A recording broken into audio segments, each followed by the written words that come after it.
السلام علیکم پیارے دوستو۔ ایک ماں پیاس سے تڑپتا معصوم بچہ اور چاروں طرف موت جیسا سناٹا، پھر اچانک زمین سے ایسا پانی نکلنا جو آج تک ختم نہیں ہوا۔ آخر آب زمزم کا یہ معجزہ کیسے ہوا؟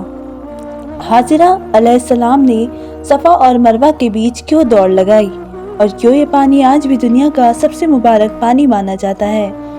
آج ہم سنیں گے زمزم، حضرت حاجرہ اور حضرت اسماعیل علیہ السلام کا پورا دل دہلا دینے والا قصہ۔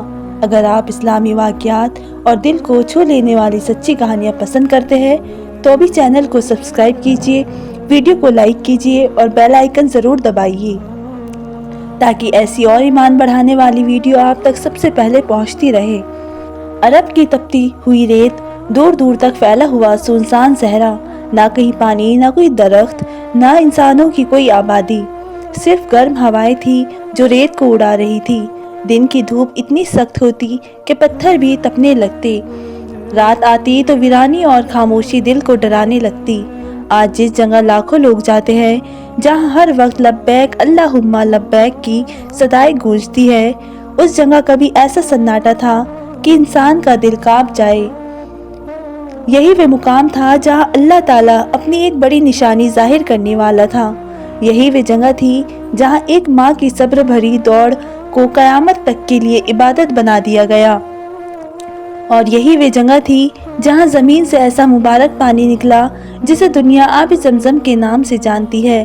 یہ کہانی ہے حضرت ابراہیم علیہ السلام کی، یہ کہانی ہے حضرت حاجرہ علیہ السلام کی، اور یہ کہانی ہے معصوم حضرت اسماعیل علیہ السلام کی۔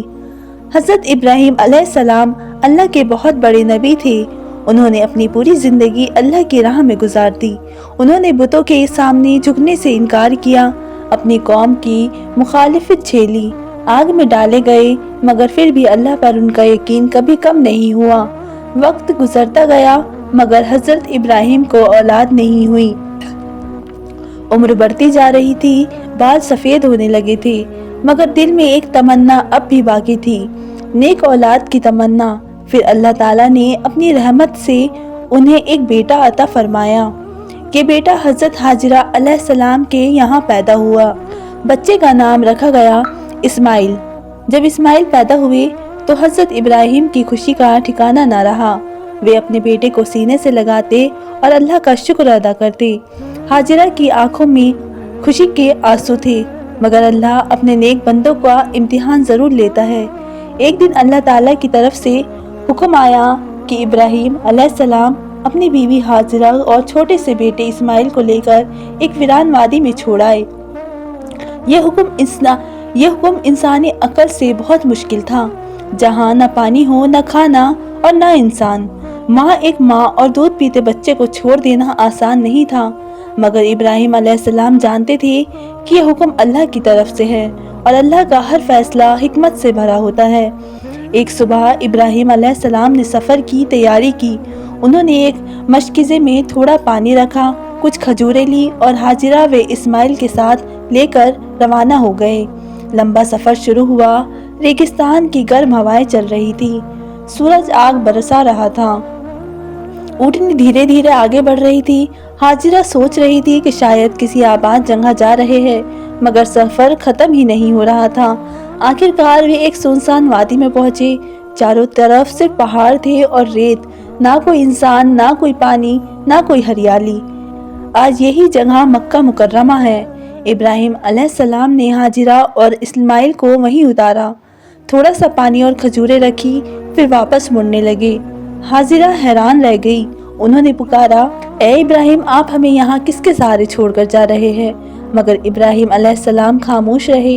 حاجرہ ان کے پیچھے پیچھے چلنے لگی۔ انہوں نے پھر پوچھا، اس ویرانے میں جہاں کوئی نہیں، آپ ہمیں اکیلا چھوڑ کر جا رہے ہیں؟ مگر ابراہیم علیہ السلام کی آنکھوں میں آنسو تھے، وہ جواب نہیں دے پا رہے تھے۔ پھر حاجرہ نے ایک سوال کیا، کیا اللہ نے آپ کو ایسا کرنے کا حکم دیا ہے؟ اب ابراہیم علیہ السلام رک گئے۔ انہوں نے آسمان کی طرف دیکھا، پھر دھیرے سے کہا، ہاں، بس اتنا سننا تھا کہ حاجرہ کا دل بدل گیا۔ انہوں نے سکون سے کہا، پھر اللہ ہمیں بھی کبھی ضائع نہیں کرے گا۔ یہ الفاظ صرف ایک عورت کے نہیں تھے، یہ الفاظ اللہ پر مکمل یقین کی آواز تھی۔ ابراہیم علیہ السلام بھاری دل کے ساتھ واپس لوٹنے لگے۔ کچھ دور جا کر انہوں نے پیچھے مڑ کر دیکھا، ایک ویرانے میں ایک ماں اپنے چھوٹے بچے کو گود میں لیے بیٹھی تھی۔ یہ منظر دیکھ کر ان کا دل بھر آیا۔ انہوں نے ہاتھ اٹھا کر دعا کی، اے ہمارے رب، میں نے اپنی اولاد کو تیرے مقدس کے گھر کے پاس ایسی وادی میں چھوڑا ہے جہاں کھیتی نہیں ہوتی۔ اے اللہ، لوگوں کے دلوں کو ان کی طرف موڑ دے اور انہیں روزی عطا فرما۔ اس کے بعد ابراہیم علیہ السلام وہاں سے چلے گئے۔ اب اس ویرانے میں صرف ہاجرہ اور چھوٹے اسماعیل رہ گئے۔ کچھ دن تک پانی اور کھجوریں چلتی رہی۔ ہاجرہ اپنے بیٹے کو دودھ پلاتی اور اللہ سے دعا کرتی، مگر دھیرے دھیرے پانی ختم ہونے لگا۔ آخر وہ وقت بھی آ گیا جب مشکزے کا آخری قطرہ بھی ختم ہو گیا۔ پیاس بڑھنے لگی، گرمی بہت سخت تھی۔ چھوٹے اسماعیل پیاس سے رونے لگے، ان کا معصوم چہرہ لال ہو گیا تھا، وہ تڑپتے رہے تھے۔ ایک ماں اپنے بچے کی یہ حالت کیسے دیکھ سکتی ہے؟ ہاجرہ کا دل بے چین ہو اٹھا۔ انہوں نے چاروں طرف دیکھا کہ شاید کہیں پانی مل جائے۔ پاس ہی ایک پہاڑی تھی، صفا۔ ہاجرہ جلدی جلدی صفا پہاڑی پر چڑھی، وہاں پہنچ کر دور تک نظر دوڑائی، مگر ہر طرف صرف ریت ہی ریت تھی، کہیں پانی نہیں تھا۔ وہ فوراً نیچے اتری اور دوسری طرف موجود مروہ پہاڑی کی طرف دوڑ پڑی۔ تپتی ہوئی ریت ان کے پیروں کو جلا رہی تھی، مگر انہیں اپنے پیروں کی پرواہ نہیں تھی۔ ان کے دل میں صرف اپنے بچے کی پیاس تھی۔ وہ مروہ پہاڑی پر پہنچی، پھر دور تک دیکھا، مگر کہیں کوئی مدد نظر نہیں آئی۔ ہاجرہ پھر صفا کی طرف دوڑی، پھر مروہ، پھر صفا، پھر مروہ کی طرف۔ 7 بار وہ ان دونوں پہاڑیوں کے بیچ دوڑتی رہی۔ ایک ماں کی یہ دوڑ اللہ کو اتنی پسند آئی کہ اسے قیامت تک کے لیے حج اور عمرے کا حصہ بنا دیا گیا۔ آج بھی لاکھوں مسلمان صفا اور مروہ کے بیچ سعی کرتے ہیں اور ہاجرہ کے صبر کو یاد کرتے ہیں۔ جب ہاجرہ 7ویں بار مروہ پر پہنچی تو اچانک انہیں ایک آواز سنائی دی۔ انہوں نے غور سے سنا، پھر ان کی نظر اسماعیل کی طرف گئی اور وہیں سے شروع ہوا آب زمزم کا سب سے بڑا معجزہ۔ ہاجرہ علیہ السلام نے جیسے ہی آواز سنی، ان کا دل زور شور سے دھڑکنے لگا۔ ویرانے کی اس خاموشی میں اچانک کسی کی آواز آنا بہت بڑی بات تھی۔ انہوں نے گھبرا کر ادھر ادھر دیکھا، پھر ان کی نظر چھوٹے اسماعیل کی طرف گئی۔ وہاں ایک فرشتہ موجود تھا، یہ حضرت جبرائیل علیہ السلام تھے۔ ہاجرہ حیرانی سے اس منظر کو دیکھنے لگی۔ چھوٹے اسماعیل پیاس سے تڑپ رہے تھے، ان کی ایڑیاں ریت پر لگ رہی تھی۔ تبھی حضرت جبرائیل علیہ السلام نے اپنے پریا ایڑی سے زمین پر مارا۔ اچانک سوکھی زمین سے پانی پھوٹ پڑا، صاف میٹھا ٹھنڈا پانی۔ ریگستان کے بیچ اللہ کی رحمت کا چشمہ بہہ نکلا۔ ہاجرہ یہ دیکھ کر دوڑتی ہوئی وہاں پہنچی۔ انہوں نے جلدی جلدی اپنے ہاتھوں سے مٹی جمع کرنی شروع کی تاکہ پانی ادھر ادھر نہ بہہ جائے۔ وہ بار بار کہہ رہی تھی، زمزم زمزم، یعنی رک جا، یعنی رک جا۔ یہیں سے اس مبارک پانی کا نام زمزم پڑا۔ ہاجرہ نے دونوں ہاتھوں سے پانی لیا، اپنے بیٹے کو اسماعیل کو پلایا، پھر خود پیا۔ ان کی آنکھوں سے آنسو بہنے لگے۔ کچھ دیر پہلے جہاں موت جیسا سناٹا تھا، اب وہاں زندگی بہہ رہی تھی۔ یہ صرف پانی نہیں تھا، یہ اللہ کی رحمت تھی، یہ ایک ماں کے صبر کا انعام تھا، یہ توکل کا معجزہ تھا۔ حضرت جبرائیل علیہ السلام نے ہاجرہ سے فرمایا، گھبراؤ مت، اللہ اپنے لوگوں کو کبھی ضائع نہیں کرتا۔ ہاجرہ کا دل اب سکون سے بھر چکا تھا۔ اب ان کے پاس پانی تھا۔ دن گزرنے لگے، دھیرے دھیرے آسمان میں پرندے منڈرانے لگے۔ ریگستان میں رہنے والے لوگ جانتے تھے کہ جہاں پرندے جمع ہوتے ہیں وہاں پانی ضرور ہوتا ہے۔ اسی دوران جرہم قبیلے کے لوگ اس علاقے سے گزرے۔ انہوں نے دور سے پرندوں کو دیکھا تو حیران رہ گئے۔ انہوں نے کہا، اس ویرانے میں پرندے کیسے ہو سکتے ہیں؟ ضرور کہیں پانی ہے۔ انہوں نے اپنے کچھ آدمیوں کو دیکھنے بھیجا۔ جب وہ وہاں پہنچے تو حیران رہ گئے۔ انہوں نے دیکھا کہ ایک عورت اپنے بچے کے ساتھ بیٹھی ہے اور پاس میں پانی کا چشمہ بہہ رہا ہے۔ انہوں نے ادب سے پوچھا، کیا ہمیں یہاں رہنے کی اجازت ہے؟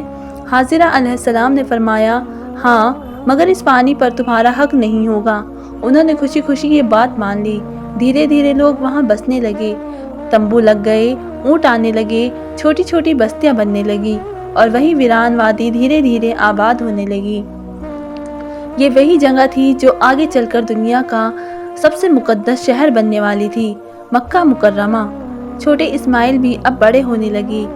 وہ جرہم قبیلے کے لوگوں کے ساتھ رہتے، ان سے باتیں کرتے اور عربی زبان سیکھتے۔ وہ بہت ہی خوبصورت اخلاق والے تھے، لوگ ان سے محبت کرنے لگے۔ دوسری طرف حضرت ابراہیم علیہ السلام بھی وقت وقت پر مکہ آتے اور اپنے بیٹے اور بیوی سے ملاقات کرتے۔ ہر بار جب وہ زمزم کو دیکھتے تو ان کی آنکھیں بھر آتی، انہیں یاد آتا کہ کس طرح اللہ نے ویرانے سے رحمت اتاری ہے۔ وقت گزرتا گیا، اسماعیل اب جوان ہونے لگے تھے۔ وہ اپنے والد حضرت ابراہیم کے ساتھ کاموں میں ہاتھ بٹانے لگے، مگر اللہ پر اپنے پیارے بندوں کا امتحان بڑے عجیب انداز میں لیتا ہے۔ ایک رات حضرت ابراہیم علیہ السلام نے خواب دیکھا۔ انہوں نے دیکھا کہ وہ اپنے بیٹے اسماعیل کو اللہ کی راہ میں قربان کر رہے ہیں۔ نبیوں کا خواب سچا ہوتا ہے۔ ابراہیم علیہ السلام سمجھ گئے کہ یہ اللہ کا حکم ہے، مگر یہ امتحان بہت بڑا تھا۔ جس بیٹے کے لیے پوری عمر دعا کی، جسے بڑھاپے میں پایا، اب اسی کو اللہ کی راہ میں قربان کرنا تھا۔ صبح ہوئی، ابراہیم علیہ السلام اپنے بیٹے اسماعیل کے پاس آئے اور انہوں نے کہا، اے میرے بیٹے، میں نے خواب میں دیکھا ہے کہ میں تمہیں اللہ کی راہ میں ذبح کر رہا ہوں، بتاؤ تمہاری کیا رائے ہے؟ یہ سن کر اسماعیل علیہ السلام نے جو جواب دیا وہ قیامت تک صبر اور ایمان کی مثال بن گیا۔ انہوں نے کہا، اے میرے والد، آپ کو جو حکم دیا گیا ہے آپ اسے پورا کیجئے، انشاءاللہ آپ مجھے صبر کرنے والوں میں پائیں گے۔ حضرت اسماعیل علیہ السلام کا جواب سن کر حضرت ابراہیم علیہ السلام کی آنکھیں نم ہو گئی۔ ایک طرف باپ کا دل تھا، دوسری طرف اللہ کا حکم، مگر باپ اور بیٹے دونوں اللہ کی رضا کے آگے جھکے تھے۔ صبح کا وقت تھا، ریگستان کی ہوائیں دھیرے دھیرے چل رہی تھی۔ ابراہیم علیہ السلام اپنے بیٹے اسماعیل کو ساتھ لے کر اس جگہ کی طرف روانہ ہوئے جہاں اللہ کا حکم پورا کرنا تھا۔ راستے بھر شیطان انہیں بہکانے کی کوشش کرتا رہا۔ پہلے اس نے ابراہیم علیہ السلام کے دل میں وسوسہ ڈالنا چاہا۔ اس نے کہا، تم کیا کر رہے ہو؟ اپنے جوان بیٹے کو اپنے ہی ہاتھوں سے ذبح کرو گے؟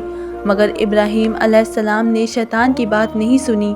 انہوں نے کنکری اٹھا کر اسے مارا۔ پھر شیطان ہاجرہ علیہ السلام کے پاس گیا۔ اس نے کہا، کیا تمہیں پتا ہے ابراہیم تمہارے بیٹے کو ذبح کرنے لے گئے ہیں؟ مگر ہاجرہ نے کہا، اگر یہ اللہ کا حکم ہے تو وہ ضرور پورا کرے گے۔ شیطان مایوس ہو گیا۔ پھر وہ اسماعیل علیہ السلام کے پاس آیا اور اس نے کہا، تمہارے والد تمہیں ذبح کرنے لے جا رہے ہیں۔ اسماعیل علیہ السلام نے جواب دیا، اگر یہ میرے رب کا حکم ہے تو میں راضی ہوں۔ یہ سن کر شیطان شرمندہ ہو کر بھاگ گیا۔ آج حج میں جو رمی جماعت کی جاتی ہے، یعنی شیطان کو کنکری مارنا، اس کی یاد اسی واقعے سے جڑی ہوئی ہے۔ کچھ دیر بعد دونوں اس جگہ پہنچے جہاں قربانی دینی تھی۔ حضرت ابراہیم علیہ السلام کا دل کانپ رہا تھا۔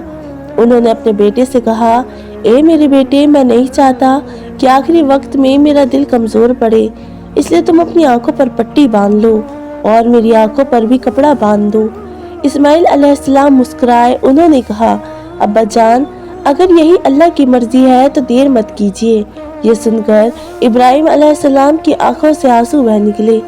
انہوں نے اپنے بیٹے کو زمین پر لٹایا، چھری ہاتھ میں لی اور اللہ کا نام لے کر چھری چلانے لگے، مگر یہ کیا، چھری چل ہی نہیں رہی تھی۔ انہوں نے پوری طاقت لگا دی مگر چھری اسماعیل کو کاٹ ہی نہیں رہی تھی، کیونکہ اللہ اپنے نبی کے صبر اور فرما برداری کو پوری دنیا کے سامنے ظاہر کرنا چاہتا تھا۔ اسی وقت آسمان سے آواز آئی، اے ابراہیم، تم نے اپنا خواب سچ کر دکھایا۔ پھر اللہ تعالیٰ نے جنت سے ایک بڑا دمبا بھیجا۔ حضرت جبرائیل علیہ السلام وہ دمبا لے کر آئے اور اسماعیل علیہ السلام کی جگہ اسی دمبے کی قربانی دی گئی۔ حضرت ابراہیم اور اسماعیل دونوں سجدے میں گر پڑے، ان کی آنکھوں سے آنسو بہہ رہے تھے۔ یہ اللہ کی طرف سے بہت بڑی رحمت تھی۔ یہی وجہ ہے کہ آج تک مسلمان عید الاضحیٰ پر قربانی کرتے ہیں اور ابراہیم علیہ السلام کی سنت کو زندہ رکھتے ہیں۔ اس واقعے کے بعد اللہ نے ابراہیم اور اسماعیل علیہ السلام کو ایک اور بڑا کام سونپا۔ اللہ نے انہیں اپنا گھر بنانے کا حکم دیا، یعنی خانہ کعبہ۔ اس وقت صرف پرانی نیویں موجود تھی۔ ابراہیم اور اسماعیل علیہ السلام نے مل کر کعبہ کی تعمیر شروع کی۔ اسماعیل پتھر لاتے اور ابراہیم علیہ السلام دیوار بناتے۔ دونوں کام کرتے جاتے اور دعا کرتے جاتے، اے ہمارے رب، ہمارے یہ کام قبول فرما۔ بے شک تو ہی سننے والا ہے اور جاننے والا ہے۔ دھیرے دھیرے کعبہ کی دیواریں اونچی ہونے لگی۔ جب دیوار زیادہ اونچی ہو گئی تو ایک پتھر رکھا گیا تاکہ ابراہیم علیہ السلام اس پر کھڑے ہو کر تعمیر کر سکے۔ یہی پتھر آج مکہ ابراہیم کہلاتا ہے۔ کعبہ مکمل ہوا اور پھر اللہ نے ابراہیم علیہ السلام کو حکم دیا، لوگوں میں حج کا اعلان کر دو۔ ابراہیم علیہ السلام نے عرض کیا، اے اللہ، میری آواز اتنی دور کیسے پہنچے گی؟ اللہ نے فرمایا، آواز دینا تمہارا کام ہے اور پہنچانا میرا کام ہے۔ پھر ابراہیم علیہ السلام ایک اونچی جگہ پر کھڑے ہوئے اور پکارا، اے لوگو، اللہ نے تم پر اپنے گھر کا حج فرض کیا ہے۔ کہتے ہیں اس وقت جن روحوں نے یہ آواز سنی انہوں نے جواب دیا، لبیک اللہم لبیک، اور وہی آواز آج تک حج میں گونجتی ہے۔ مکہ اب آباد ہو چکا تھا، زمزم کا پانی بہہ رہا تھا، کعبہ بن چکا تھا، لوگ دور دور سے آنے لگے، مگر ابھی اس مقدس میں شہر کی کہانی ختم نہیں ہوئی تھی، کیونکہ آنے والے وقت میں یہی شہر دنیا کے سب سے آخری نبی حضرت محمد صلی اللہ علیہ وسلم کی پیدائش کا مقام بننے۔ وقت گزرتا گیا اور مکہ مکرمہ اب ایک آباد شہر بن گیا۔ دور دور سے لوگ یہاں آنے لگے۔ کعبہ لوگوں کے لیے عبادت کا مرکز بن چکا تھا۔ زمزم کا مبارک پانی ہر آنے والے کی پیاس بجھاتا تھا۔ حضرت اسماعیل علیہ السلام بھی اب پوری طرح جوان ہو چکے تھے۔ اللہ نے انہیں بے حد خوبصورت اخلاق، صبر اور علم عطا فرمایا تھا۔ لوگ ان کا بہت ہی احترام کرتے تھے۔ انہوں نے جرہم قبیلے میں نکاح کیا اور ان کی اولاد آگے چل کر عرب کے بڑے قبیلوں میں پھیلی۔ اسی نسل سے آگے چل کر قریش پیدا ہوئے اور پھر اسی مبارک خاندان میں دنیا کے سب سے آخری نبی حضرت محمد مصطفیٰ صلی اللہ علیہ وسلم تشریف لائے۔ مگر اس وقت تک مکہ میں بہت ہی کچھ بدل چکا تھا۔ شروعات میں لوگ صرف ایک اللہ کی عبادت کرتے تھے، مگر دھیرے دھیرے وقت بیتنے کے ساتھ شیطان نے لوگوں کو بہکانا شروع کر دیا۔ لوگوں نے بت بنانے شروع کر دیے۔ کعبہ جو توحید کا گھر تھا اس میں بت رکھے جانے لگے۔ ہر قبیلہ اپنا الگ بت لے کر آتا، کوئی پتھر کو پوجتا، کوئی لکڑی کے بت کے سامنے جھکتا، کوئی ستاروں کو سجدہ کرتا۔ دھیرے دھیرے پورا عرب شرک اور جاہلیت میں ڈوب گیا تھا، مگر ایک چیز پھر بھی باقی رہی، زمزم کا پانی۔ وہ اب بھی بہہ رہا تھا۔ لوگ اسے مبارک سمجھتے تھے۔ دور دور سے آنے والے لوگ زمزم پیتے اور اپنے ساتھ لے جاتے۔ مگر ایک وقت ایسا بھی آیا جب جرہم قبیلے میں فساد اور گناہ بڑھ گئے۔ انہوں نے ظلم کرنا شروع کر دیا، کعبہ کی بے ادبی ہونے لگی۔ تب اللہ نے ان کا وقت ختم کر دیا۔ دوسرے قبیلے نے ان پر حملہ کر دیا اور انہیں مکہ چھوڑنا پڑا۔ جب وہ جا رہے تھے تو انہوں نے غصے میں زمزم کے کنویں میں مٹی سے بھر دیا تاکہ کوئی اس کا فائدہ نہ اٹھا سکے۔ دھیرے دھیرے لوگوں کو زمزم کا صحیح مقام بھی بھول گیا۔ صدیاں گزر گئی، زمزم کا کنواں زمین کے اندر چھپ گیا، مگر اللہ اپنی نشانی کو ہمیشہ کے لیے مٹنے نہیں دیتا۔ پھر وہ وقت آیا جب مکہ میں قریش کا دور شروع ہوا۔ اسی قریش میں سے ایک شخص تھے، عبد المطلب، یا رسول اللہ صلی اللہ علیہ وسلم کے دادا تھے۔ عبد المطلب بہت ہی عزت والے انسان تھے، لوگ ان کا احترام کرتے تھے۔ ایک رات انہوں نے خواب دیکھا۔ خواب میں کسی نے کہا، طیبہ کو کھودو۔ وہ سمجھ نہیں پائے۔ دوسری رات پھر آواز آئی، برہ کو کھودو، مگر وہ اب بھی نہیں سمجھے۔ تیسری رات پھر آواز آئی، مظنونہ کو کھودو۔ عبد المطلب حیران تھے۔ پھر چوتھی رات آواز آئی، زمزم کو کھودو۔ اب وہ چونک گئے۔ انہوں نے پوچھا، یہ زمزم کیا ہے؟ آواز آئی، وہ ایسا پانی ہے جو کبھی ختم نہیں ہوگا۔ صبح ہوتے ہی عبد المطلب اٹھے اور کعبہ کے پاس کھدائی شروع کر دی۔ لوگ ان کا مذاق اڑانے لگے۔ انہوں نے کہا، یہ بوڑھا کیا کر رہا ہے؟